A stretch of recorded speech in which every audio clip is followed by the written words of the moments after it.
ನೋಡಿ, ಎರಡನೇ ಏರ್ಪೋರ್ಟ್ ಬಗ್ಗೆ ನಾವು ಟೆಂಡರ್ ಕರೆದಿದ್ದೀವಿ. ಏರ್ಪೋರ್ಟ್ ಅಥಾರಿಟಿ ಆಫ್ ಇಂಡಿಯಾದವರು 3 ಸೈಟ್ಸ್ ಅನ್ನ ನೋಡೋಗಿದ್ದಾರೆ. ಆ 3 ಸೈಟ್ ನಲ್ಲಿ ಅವರು ಅನೇಕ ವಿಷಯಗಳ ಬಗ್ಗೆ ಪ್ರಸ್ತಾಪ ಮಾಡಿದ್ದಾರೆ. ಚಾಲೆಂಜಸ್ ಏನಿದಾವೆ ಎಲ್ಲವನ್ನ ಆ ಚಾಲೆಂಜಸ್ ಸಲುವಾಗಿ ಟೆಂಡರ್ ಕರೆದಿದ್ವಿ. ಟೆಂಡರ್ ನಲ್ಲಿ ಈಗ 3-4 ಜನ ಪಾರ್ಟಿಸಿಪೇಟ್ ಮಾಡಿದ್ದಾರೆ. ಅವರಿಗೆ ಒಂದು ನಿಗದಿತ ಟೈಮ್ ಇರ್ತದೆ, 30-40 ಡೇಸ್ ಅಥವಾ 2 ಮಂತ್ಸ್ ಟೈಮ್ ಗೊತ್ತಿಲ್ಲ. ಅದು ಮುಗಿದ್ಮೇಲೆ ಆ ರಿಪೋರ್ಟ್ ಬರ್ತದೆ. ರಿಪೋರ್ಟ್ ಬಂದ್ಮೇಲೆ ನಾವು ಕೇಂದ್ರ ಸರ್ಕಾರಕ್ಕೆ ಹೋಗ್ತೀವಿ. ಈಗ ಅವ್ರು ಪರ್ಮಿಷನ್ ಕೊಡುವಂತದ್ದು ಅಂತದ್ದು ಯಾವುದನ್ನು ಕೂಡ ಇಲ್ಲ. ಅದು ಆ ರಿಪೋರ್ಟ್ ಬಂದ್ಮೇಲೆ ನಾವು ಮುಂದಿನ ಹೆಜ್ಜೆಯನ್ನು ಇಡ್ತೀವಿ. ನೋಡಿ, ಎರಡನೇ ಏರ್ಪೋರ್ಟ್ ಬಗ್ಗೆ ನಾವು ಟೆಂಡರ್ ಕರೆದಿದ್ದೀವಿ. ಏರ್ಪೋರ್ಟ್ ಅಥಾರಿಟಿ ಆಫ್ ಇಂಡಿಯಾದವರು 3 ಸೈಟ್ಸ್ ಅನ್ನ ನೋಡೋಗಿದ್ದಾರೆ.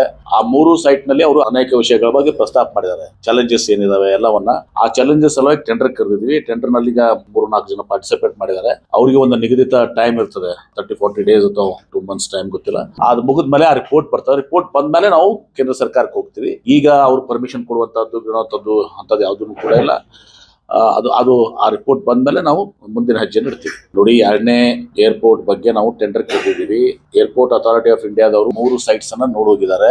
ಆ 3 ಸೈಟ್ ನಲ್ಲಿ ಅವರು ಅನೇಕ ವಿಷಯಗಳ ಬಗ್ಗೆ ಪ್ರಸ್ತಾಪ ಮಾಡಿದ್ದಾರೆ. ಚಾಲೆಂಜಸ್ ಏನಿದಾವೆ ಎಲ್ಲವನ್ನ ಆ ಚಾಲೆಂಜಸ್ ಸಲುವಾಗಿ ಟೆಂಡರ್ ಕರೆದಿದ್ವಿ. ಟೆಂಡರ್ ನಲ್ಲಿ ಈಗ 3-4 ಜನ ಪಾರ್ಟಿಸಿಪೇಟ್ ಮಾಡಿದ್ದಾರೆ. ಅವರಿಗೆ ಒಂದು ನಿಗದಿತ ಟೈಮ್ ಇರ್ತದೆ, 30-40 ಡೇಸ್ ಅಥವಾ 2 ಮಂತ್ಸ್ ಟೈಮ್ ಗೊತ್ತಿಲ್ಲ. ಅದು ಮುಗಿದ್ಮೇಲೆ ಆ ರಿಪೋರ್ಟ್ ಬರ್ತದೆ. ರಿಪೋರ್ಟ್ ಬಂದ್ಮೇಲೆ ನಾವು ಕೇಂದ್ರ ಸರ್ಕಾರಕ್ಕೆ ಹೋಗ್ತೀವಿ. ಈಗ ಅವ್ರು ಪರ್ಮಿಷನ್ ಕೊಡುವಂತದ್ದು ಅಂತದ್ದು ಯಾವುದನ್ನು ಕೂಡ ಇಲ್ಲ.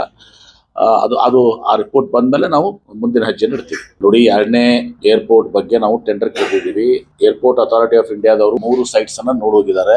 ಆ 3 ಸೈಟ್ ನಲ್ಲಿ ಅವರು ಅನೇಕ ವಿಷಯಗಳ ಬಗ್ಗೆ ಪ್ರಸ್ತಾಪ ಮಾಡಿದ್ದಾರೆ. ಚಾಲೆಂಜಸ್ ಏನಿದಾವೆ ಎಲ್ಲವನ್ನ ಆ ಚಾಲೆಂಜಸ್ ಸಲುವಾಗಿ ಟೆಂಡರ್ ಕರೆದಿದ್ವಿ. ಟೆಂಡರ್ ನಲ್ಲಿ ಈಗ 3-4 ಜನ ಪಾರ್ಟಿಸಿಪೇಟ್ ಮಾಡಿದ್ದಾರೆ. ಅವರಿಗೆ ಒಂದು ನಿಗದಿತ ಟೈಮ್ ಇರ್ತದೆ, 30-40 ಡೇಸ್ ಅಥವಾ 2 ಮಂತ್ಸ್ ಟೈಮ್ ಗೊತ್ತಿಲ್ಲ. ಅದು ಮುಗಿದ್ಮೇಲೆ ಆ ರಿಪೋರ್ಟ್ ಬರ್ತದೆ. ರಿಪೋರ್ಟ್ ಬಂದ್ಮೇಲೆ ನಾವು ಕೇಂದ್ರ ಸರ್ಕಾರಕ್ಕೆ ಹೋಗ್ತೀವಿ. ಈಗ ಅವ್ರು ಪರ್ಮಿಷನ್ ಕೊಡುವಂತದ್ದು ಅಂತದ್ದು ಯಾವುದನ್ನು ಕೂಡ ಇಲ್ಲ. ಅದು ಆ ರಿಪೋರ್ಟ್ ಬಂದ್ಮೇಲೆ ನಾವು ಮುಂದಿನ ಹೆಜ್ಜೆಯನ್ನು ಇಡ್ತೀವಿ.